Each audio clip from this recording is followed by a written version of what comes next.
The marriage didn't end with a fight. It ended with a buzz. We'd had a family dinner that night. Her parents, my mother, the usual Sunday routine.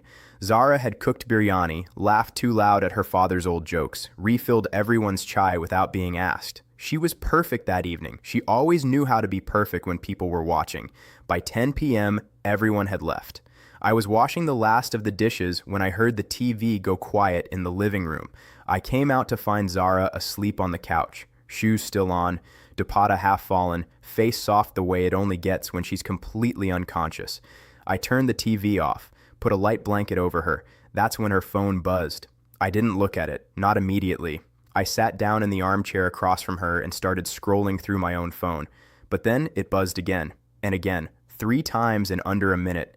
I still didn't touch it. Then the 4th buzz came, and the screen lit up just enough for me to catch the name from where I was sitting. Sarah. I wouldn't have thought anything of it. Zara had a friend named Sarah from her university days. I'd heard the name 100 times. Sarah said this. Sarah and I were thinking of doing that. But something made me lean forward. Maybe it was the frequency. Maybe it was the hour. Maybe it was something in my gut that already knew what my brain hadn't caught up to yet. I picked up the phone. Her lock screen showed a WhatsApp notification preview, just enough text to read before the screen timed out. And what I read didn't belong to any Sarah. I keep thinking about today. I can still smell your perfume on my jacket. I don't want to wash it. I sat completely still. I read it again. Then I looked at my wife, sleeping 3 feet away from me, chest rising and falling, completely at peace. I unlocked her phone. She'd never put a passcode on it. We'd always said that was a sign of trust between us. I'd never used that access before, not once in 4 years. I opened WhatsApp. I opened Sarah. And the conversation I found there, months of it, scrolled back further than I had the stomach to go, was not written by any woman. The vocabulary was wrong. The compliments were wrong. The way this Sarah described missing Zara's voice. The way this Sarah wrote, "You looked beautiful today. I couldn't focus on a single word in that meeting." It was a man. Every instinct I had, every pattern of language I understood. This was a man who had saved himself under a woman's name in my wife's phone. And my wife had let him. My hands were steady. I don't know why. I'd expected them to shake. I went to the contact. Sarah. No last name, no profile photo, just a number. I screenshotted the last 12 messages. I memorized the number. Then I scrolled back to exactly where the conversation had been when I picked up the phone, closed the app, and placed the phone back on the coffee table. Same angle, same position, screen facing down. Then I sat back in the armchair, and I watched her sleep. The woman I had built a life with. The woman whose name I'd written on property documents and emergency contact forms and the back of photographs. The woman who, an hour ago, had laughed at her father's jokes and refilled my mother's chai without being asked. I don't know how long I sat there. At some point she stirred, blinked, looked over at me with half-open eyes. "Rayon, come to bed," she murmured. "Why are you just sitting there?" I looked at her. "Just thinking," I said. "Go ahead. I'll be there in a minute." She smiled, small, sleepy, completely unbothered, and shuffled toward the bedroom. I waited until I heard the door click shut. Then I looked down at my own hands, still steady, still calm, and I whispered to the empty room, "Who are you?" I didn't sleep that night, not because I was crying, not because I was rage scrolling through her phone or rehearsing confrontations in my head. I lay next to her in the dark, staring at the ceiling, and I thought, quietly, carefully, the way you think when you know that one wrong move will cost you everything you're trying to prove. By 3 a.m., I had made one decision. I would not say a word. Not yet. There's a particular kind of pain that comes before the anger. It sits in your chest like a stone. Not sharp, not burning, just heavy. That's what I carried into the next morning when Zara came to the kitchen in her house clothes, hair tied up, and asked me if I wanted paratha or eggs. "Paratha," I said. She made them, humming to herself. I watched her from behind my phone and thought, you don't know that I know, and that small, quiet advantage felt like the only thing I owned in that moment. I called Camille that afternoon from my car, parked 2 streets away from our house like I was already living a double life. Camille had been my best friend since university. He was the kind of man who asked no unnecessary questions and answered every necessary one. When I told him what I'd seen, there was a long pause on the line. "How many messages?" he asked. "Months worth," I said. Another pause. "Bye." His voice was low. "Are you sure you want to go this far?" I looked out the windshield at nothing. "I'm not going far, Kamal," I said.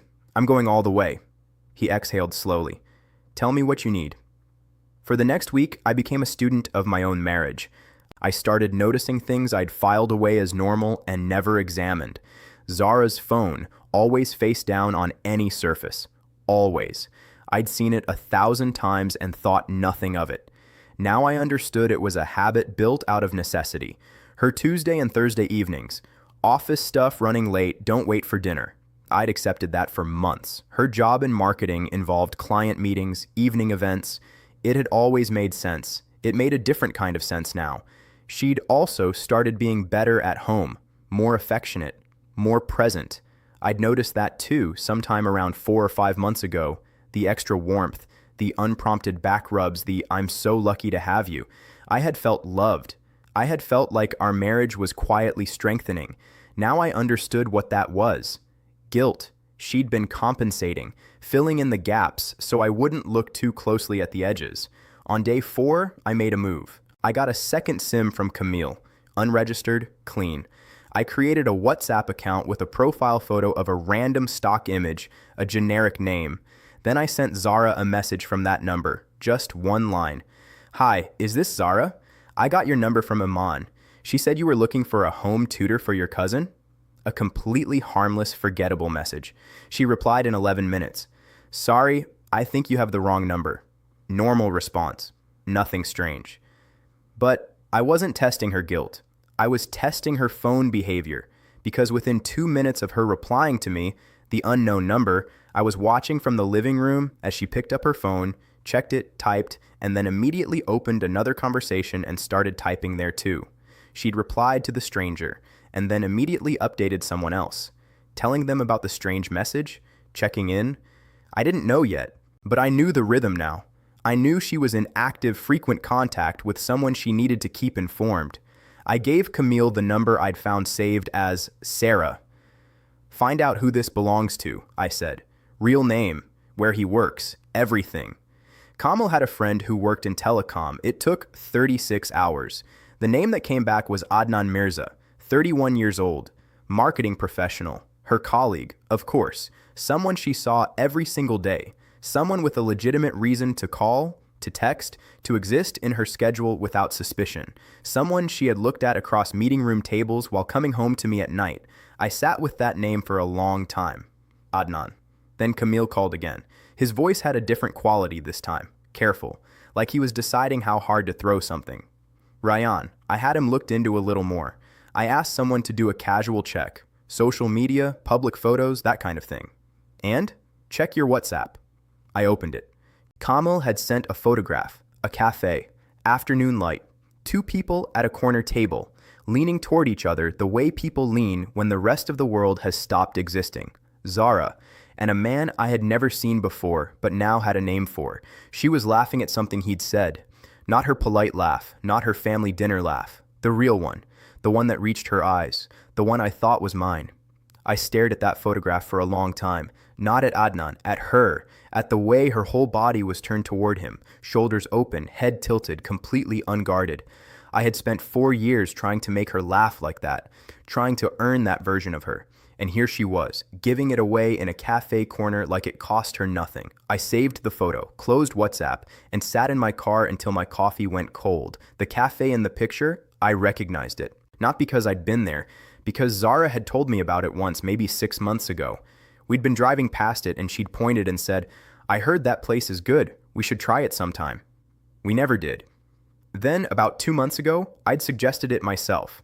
I'd passed it again and remembered. She'd shaken her head. "Oh, that place closed down actually," Nadia told me. I had believed her. I had believed her without blinking, because why would anyone lie about a cafe? I went there on a Wednesday afternoon, alone. It was open, obviously, completely fully, tables full open. A young guy at the counter with a green apron smiled when I walked in. I ordered a coffee I didn't want and sat down. Then I looked at the photograph on my phone, matched the corner table in the background to the one across the room, and looked back at the waiter when he brought my cup. "Nice place," I said. "Been open long?"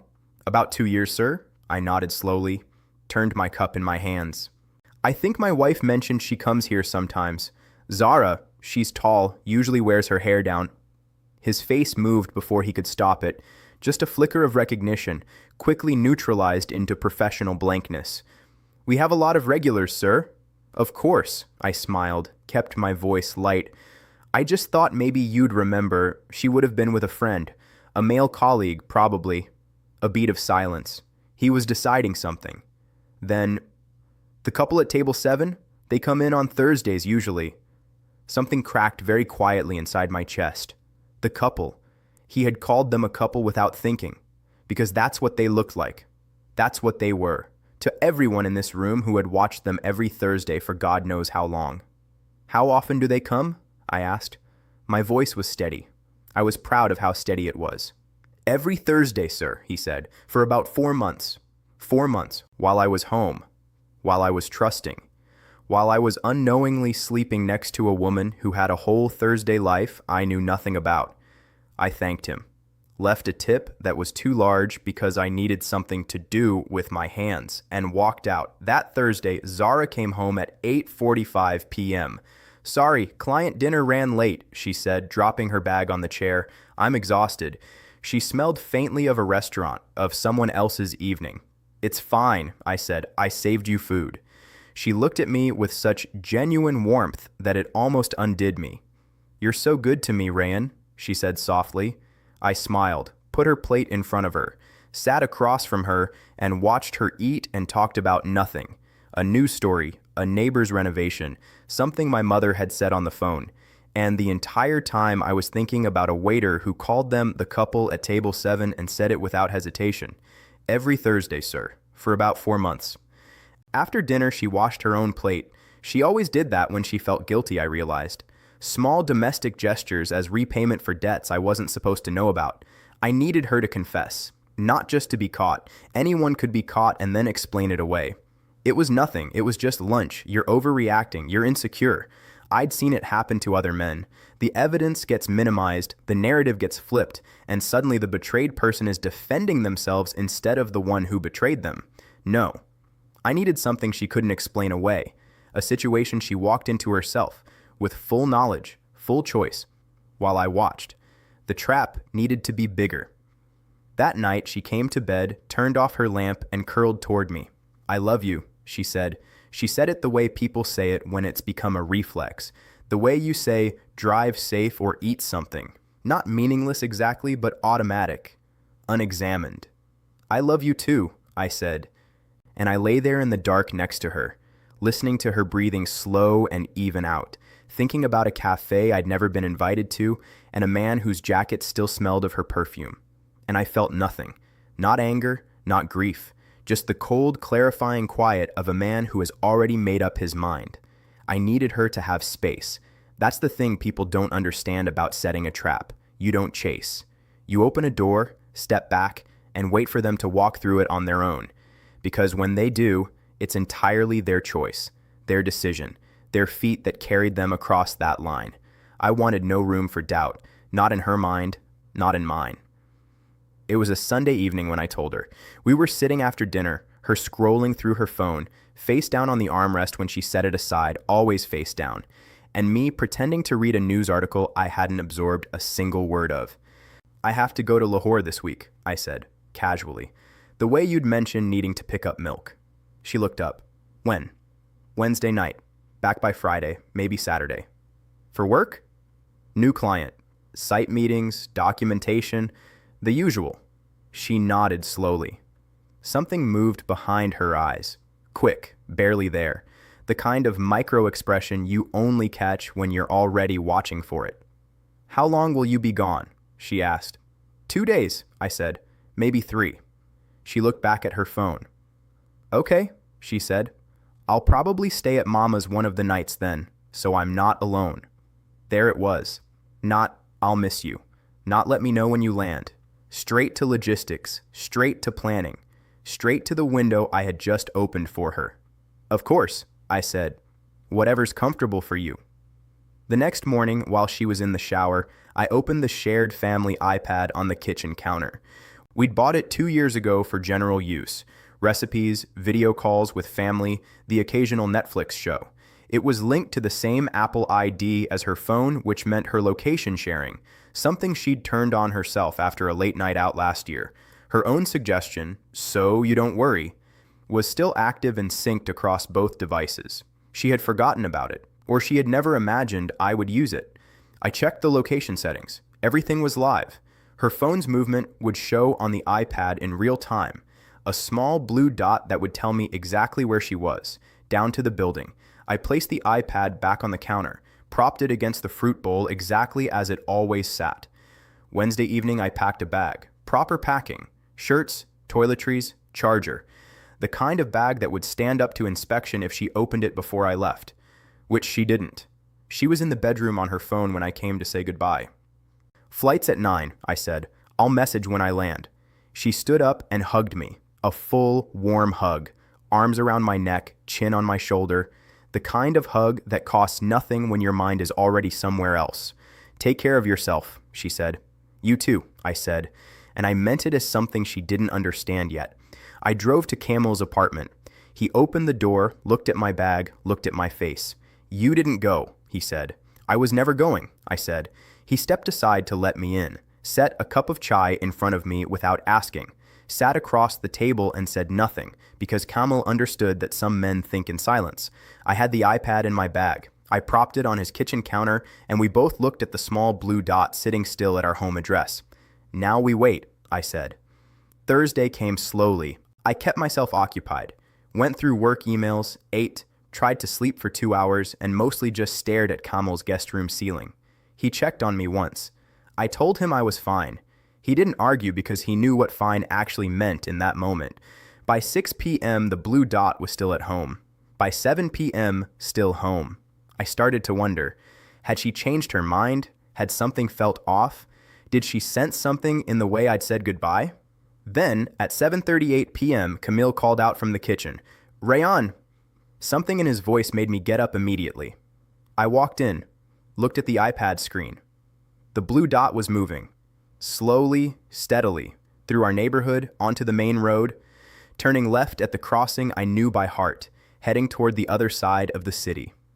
I watched it move in silence. It didn't go toward her mother's house. It didn't go toward any restaurant or shopping center or place I could generously explain away. At 7:42 p.m., the blue dot stopped. I leaned forward. Camille had already pulled up a map on his phone, cross-referencing the coordinates. He set the phone down in front of me without a word.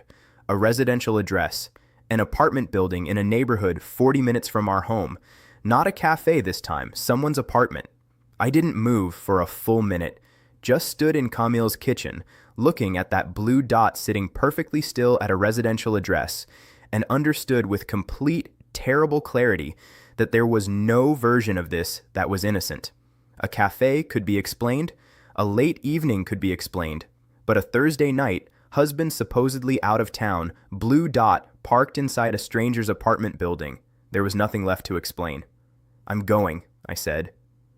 Camille grabbed his keys before I could say another word. "Then I'm driving." I didn't argue. My hands had finally started shaking. Not much, just a faint tremor in the fingers, and I didn't trust them on a steering wheel. We drove mostly in silence. Camille kept both hands on the wheel and his eyes on the road and didn't offer a single word of comfort, which was exactly what I needed from him. There was nothing comforting to say. Sometimes the kindest thing a person can do is not pretend otherwise. The building was a mid-rise. 8 floors, clean exterior, the kind of place a young professional with a decent salary would rent. I had Adnan's name, I had his number, and now I had his address. Camille parked across the street, half in shadow. I looked up at the building and thought, she's in there right now. Right now, at this exact moment, she is inside those walls, and I am sitting outside them and she has absolutely no idea. "What do you want to do?" Camille asked quietly. "We wait," I said. We waited 2 hours and 33 minutes. I know because I watched every minute of it on my phone screen. the blue dot unmoving, mocking me with its stillness. Camille bought tea from a cart down the street at some point and handed me a cup without asking. I held it until it went cold. At 10:11 p.m., the blue dot shifted. I sat up straighter. At 10:15, the building's main entrance opened, and she walked out. Zara, my wife. She was fixing her dupatta as she came through the door, the automatic muscle memory gesture of a woman reassembling herself before stepping back into the world. Her hair was slightly different from how she'd worn it when I'd left 2 days ago. She looked good.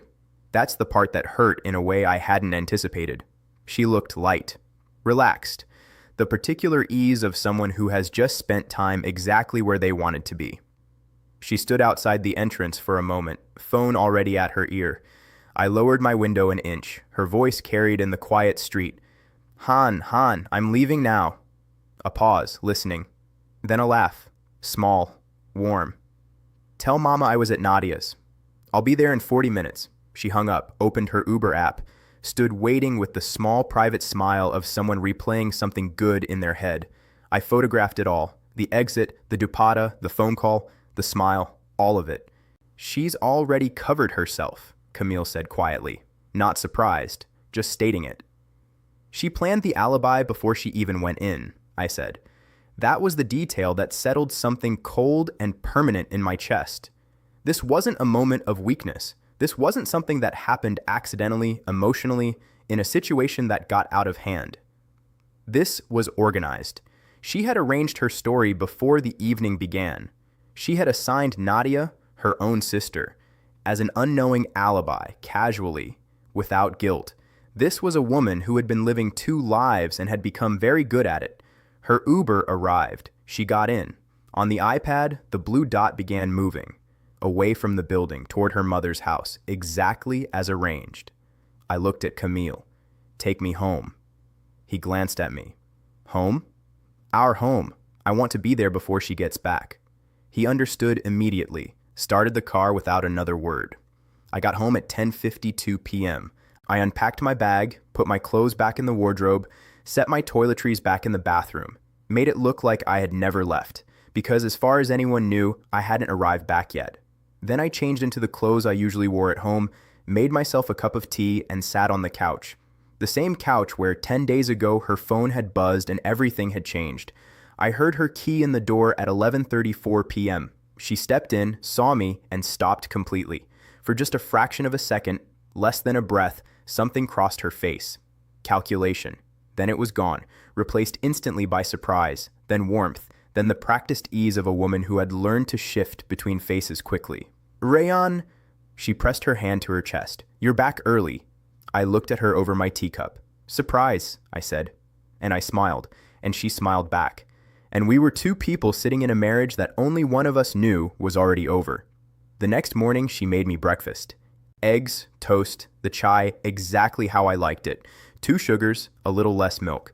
She sat across from me and asked about Lahore, about the client, about whether the hotel had been comfortable, and I answered every question with the right amount of detail, not too much, not too little. Just enough to sound like a man who had actually been somewhere. I had become as good at this as she was. That thought didn't comfort me. It frightened me a little. I spent the following week making a decision about how this ended, because here is the thing nobody tells you about having proof. It doesn't automatically tell you what to do with it. I had photographs, I had screenshots, I had a waiter's testimony and a location history and 2 hours of sitting outside an apartment building in the dark. I had everything. And I could have done the obvious thing, sat her down, laid it all out, had the conversation that would end in crying and explaining and negotiating and the long, ugly unraveling that follows when a marriage dies in private. But I kept coming back to one image. Zara at that dinner table, 10 days ago, her parents on one side, my mother on the other, laughing at her father's jokes, refilling chai, performing the role of perfect wife with complete, effortless comfort, while her phone sat face down on the coffee table with months of lies inside it. She had done it in front of everyone she loved, and she had felt nothing. So I decided the ending should happen the same way, in front of everyone she loved. I called Camille on a Tuesday afternoon. I want to host a dinner, I said. 2 weeks from Saturday, both families, close friends. A pause. Okay. And I need you to get Adnan there. Longer pause. Rayan, I'm not going to touch him, Camille. I'm not going to make a scene. I just need him in the room. How am I supposed to get him there without Zara knowing? Through someone he doesn't know well enough to question. A mutual connection. It doesn't matter who. Tell him it's a networking dinner, a social thing, whatever works. Just get him there. Camille was quiet for a moment. I could hear him thinking. And what happens when he walks in and sees her? That's exactly what I want to see, I said. Both of their faces in the same room with everyone watching. Another silence. Then, you've thought about this carefully. I've thought about nothing else for 2 weeks. Pai, his voice was low, serious. I need to ask you something, and I need you to answer honestly. Are you doing this for revenge, or are you doing this for yourself? I considered the question properly. It deserved that. I'm doing this, I said slowly, because she made me look like a fool in front of the people I love most. Every Sunday dinner, every family lunch, every time she sat next to me and held my hand and let my mother say what a good daughter-in-law she had. It was a performance, and I was the only one in the audience who didn't know it was a show. I paused. I'm not doing this to destroy her, Camille. I'm doing this so that I never have to explain myself afterward, so that no one, not her family, not mine, not a single person who was at that table, can ever say they didn't see it with their own eyes. Kamal exhaled slowly. Okay, he said. I'll get him there. I told Zara about the dinner that same evening. I want to host something, I said. A proper dinner, both families, a few close friends. It's been a while since we've had everyone together. She looked up from her phone, face down on the armrest, always face down. That sounds nice, she said, and then, warming to the idea, we could do it in the garden if the weather holds. I'll make biryani, we can get the caterers for the rest. Whatever you want, I said. You always plan these things better than me. She smiled, pleased, already mentally organizing a dinner that she didn't know was being built around her. Should I invite anyone from my side? Nadia, obviously, maybe Sarah, and a few of the work people. She said Sarah so naturally, so completely without flinching. Invite whoever you'd like, I said. The next 2 weeks were the strangest of my life. We planned the dinner together. She chose the menu, I handled the logistics. We went to the market one evening for table decorations, and she held my arm the way she used to in the early years, looped through mine, leaning slightly. I let her. She was happy, genuinely happy, in that surface way of someone whose two worlds are running smoothly in parallel, neither one aware of the other. I watched her and felt something I hadn't expected. Not hatred, not even anger anymore. Just a profound, aching sadness for what we could have been. For the 4 years I had put into something that, somewhere along the way, she had quietly decided wasn't enough. I grieved it in private, and then I folded that grief away. There was still something I had to do. The evening before the dinner, Camille confirmed it. He's coming, he said. Thinks it's a general social gathering. One of my contacts invited him, said it was a good crowd, networking opportunity. He doesn't know whose house it is. Good, I said. Rayan, are you sure? I was standing at our bedroom window, looking out at the garden where tomorrow's tables were already set. White cloth, soft lights strung between the posts. It looked beautiful. Zara had good taste. I had always loved that about her. I'm sure, I said. Saturday arrived the way important days always do. Quietly, without ceremony, looking exactly like any other morning. Zara was up early, hair done, dressed well, moving through the house with the energy of a woman in her element. She directed the caterers, adjusted the table settings, changed the flower arrangement twice. She was radiant, completely, genuinely radiant. By 7 p.m. the garden was full. Her parents, my mother, Nadia, and her husband. 3 couples we'd known for years. Colleagues, friends. Zara moved between them like sunlight, touching her mother's arm, laughing with Nadia, bringing my mother a cushion for her back without being asked. She was extraordinary at this. I had always known that. I stood at the edge of the garden with a glass of water and watched her, and then I heard the gate. I turned. Kamal was walking in with a small group, and at the back of that group, slightly separate, looking around at the house and the lights with a politely curious expression, was a man I had never met but knew better than he could imagine. Adnan. Taller than I'd expected, well-dressed, the kind of face that probably read as charming in a meeting room. He scanned the garden the way people do when they're arriving somewhere unfamiliar, cataloging faces, looking for whoever invited him. And then his eyes found her. Zara had her back to the gate. She was laughing at something Nadia had said, head thrown back slightly, completely at ease. I watched Adnan's face go very, very still. Then I watched the exact moment he understood where he was. His eyes moved from Zara to the tables, to the families, to the children running near the far wall, and then slowly, with the particular horror of a man who has just realized the door behind him has closed, his eyes found mine. I looked at him calmly across the garden, and I raised my glass slightly. The smallest, quietest acknowledgement. I know exactly who you are. He didn't move, and then Zara turned around. The moment she saw him, her body forgot how to work. Not dramatically. There was no gasp, no dropped glass, no visible collapse. It was subtler than that and somehow worse. Her laugh just stopped, mid-breath, like a song cut off at the chorus. Her eyes locked onto Adnan, and for exactly 3 seconds she was completely, utterly unguarded. 3 seconds where her face told the truth her mouth had been hiding for months. I saw it. Nadia saw something too. I caught her glance sideways at her sister, a small crease of confusion between her brows. She didn't understand it yet, but she felt it. Then Zara recovered. The smile came back, slightly recalibrated, slightly too bright, but back. She looked away from Adnan, said something light to Nadia, touched her arm, excused herself, and then she came straight to me. Ryan. Her voice was perfectly controlled, just below the level where anyone nearby would notice the tightness in it. Who is that? The man who came in with Kamal's group. I turned to look as though I was seeing him for the first time. Oh, Adnan, I think. Someone's colleague. Kamal mentioned he'd bring a few extras. I hope that's all right. I looked back at her with open, easy innocence. Do you know him? A pause that lasted precisely 1 beat too long. No, she said. He just looked familiar. Probably one of those faces, I said pleasantly. She held my gaze for a moment, searching, measuring, trying to find something that would tell her whether I knew, and found nothing. Because I had practiced finding nothing for 2 weeks. She smiled. I should check on the food. Of course, I said. She walked away toward the kitchen, and I watched her pull her phone out the moment her back was to the room. Texting him, I knew. What are you doing here? Leave, now. But Camille was standing near the gate, chatting easily with the group Adnan had arrived with. There was no clean exit. I crossed the garden to where Adnan was standing, slightly apart from the group, holding a glass he hadn't drunk from, looking like a man trying to calculate distances.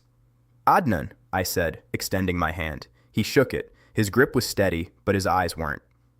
Rayan, I said, this is my home. Glad you could come. Something moved across his face, confirmation of the thing he'd feared since he'd seen Zara turn around. He knew. He could see it in the way I was looking at him. Not with anger, not with hostility, but with the calm of someone holding all the cards and in no hurry to play them. Thanks for having me, he said. His voice was even. I gave him credit for that. Of course, I said. Any friend of a friend. Come, let me introduce you to some people. And before he could object, I had steered him gently, firmly, into the center of the garden. This is Zara's father, I said, bringing Adnan to where her parents stood. Sir, this is Adnan. He works in marketing, same industry as Zara, actually. Small world. Her father shook his hand warmly. Oh, do you know Zara then? We've crossed paths, Adnan said carefully. He's being modest, I said pleasantly. I think they're quite well acquainted. Adnan looked at me. I smiled back. Her father was already talking about the marketing industry, asking questions, completely unaware. Adnan answered on autopilot, the way people do when their mind is entirely elsewhere. Across the garden, I could see Zara watching from near the kitchen door. Still. Rigid in a way that only I would recognize because everyone else was used to seeing her composed. I brought Adnan to my mother next. then to Nadia and her husband, each introduction perfectly normal, perfectly warm, each one tightening the knot another degree, because that was the point. Not a scene, not a confrontation, just the slow, suffocating reality of being known, of having his presence acknowledged and embedded into this family gathering so completely that leaving would itself become a statement. Every time he tried to drift toward the edge of the garden, Kamal was somehow nearby, not blocking him, just present, just enough. By 9 p.m., the food had been served and everyone had settled into the comfortable rhythm of a good dinner, conversations overlapping, children getting sleepy, the older generation arguing gently about something on the news. Zara sat at the far end of the table from Adnan.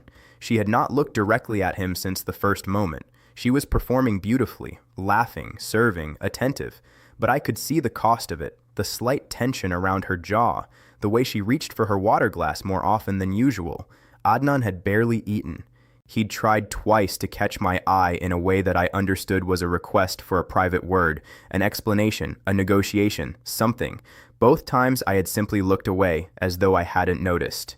At 9:20, he leaned toward the friend who'd brought him and said something quietly. The friend shrugged. "Just a bit longer, Yar.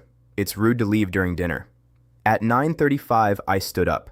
I reached for the small dessert spoon beside my plate and tapped it lightly against my glass. The table quieted. Everyone turned to look at me, warm, expectant faces. Her mother already smiling in anticipation. My mother setting down her cup, Nadia tilting her head, the face of every person I loved in one place looking at me, and at the far end of the table, Zara, color draining slowly from her face, eyes fixed on me with an expression that was no longer composed. She knew. She finally, completely knew. "I have an announcement to make," I said. The garden was completely quiet.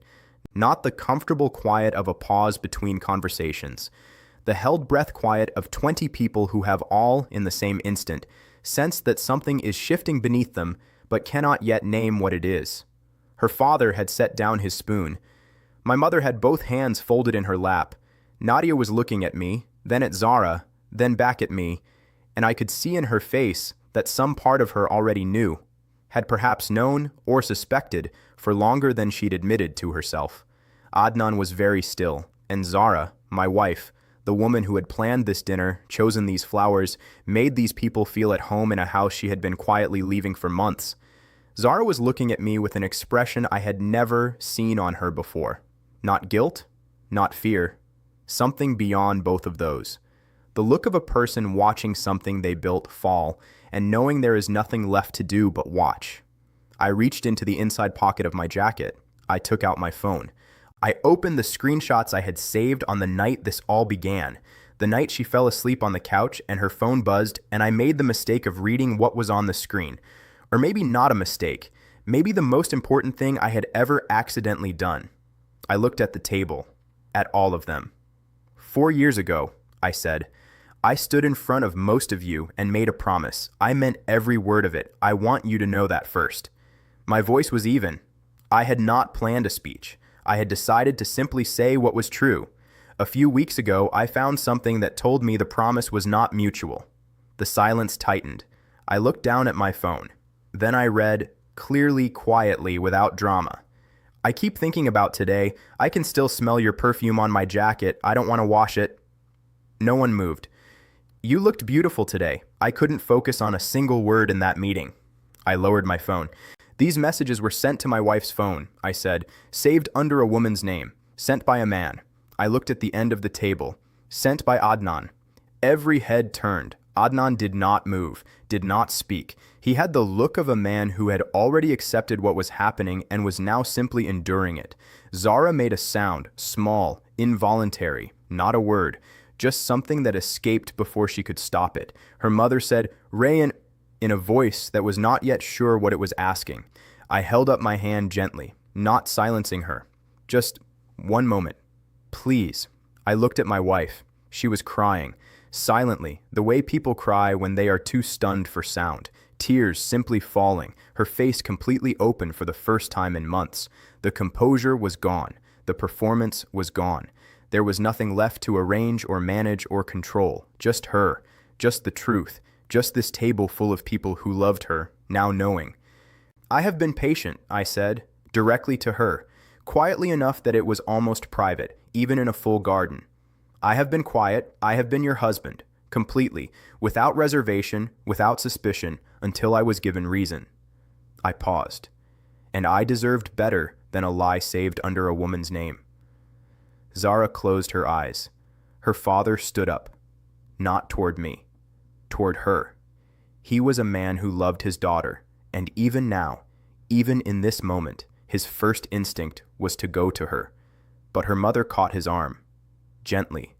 Because her mother understood, perhaps, that there was nothing to go to yet. That they had to let this be what it was. Nadia had her hand over her mouth. Camille was standing at the edge of the garden, arms folded, watching me with an expression that was not satisfaction and not grief, just the careful presence of a man standing close to his friend in case he was needed. Adnan pushed back his chair. He started.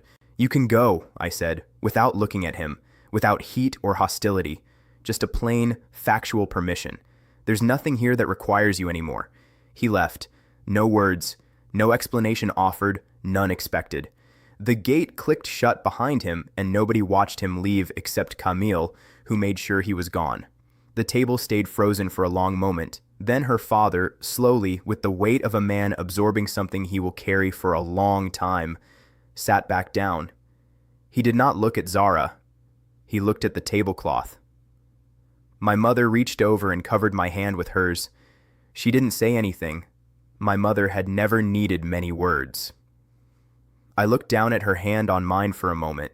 Then I reached into my pocket again, and I placed my wedding ring on the table, not thrown, not slammed, set down, carefully, the way you set down something that was once precious and is now simply an object. The small sound it made against the tablecloth was the loudest thing I had ever heard. I looked at Zara one last time. She was looking at the ring, then at me. Her mouth was open slightly, as if there was something she needed to say, and she hadn't yet found what it was. I waited for a moment. Genuinely, I waited, in case there was something she could offer that would matter. There wasn't. There wasn't anything left to say in this garden, at this table, in this version of our life. So I did the only thing left to do. I stood up, straightened my jacket, said, "Thank you all for coming," because I was, even now, my mother's son, and she had raised me to be gracious. And then I walked out of my own home, through the garden, through the front door, down the path. The night air was cool against my face. Behind me, I heard Zara say my name. Once. Broken. The way you say someone's name when you know it might be the last time it belongs to you. I didn't stop. I didn't look back. I kept walking. Comment for part 2.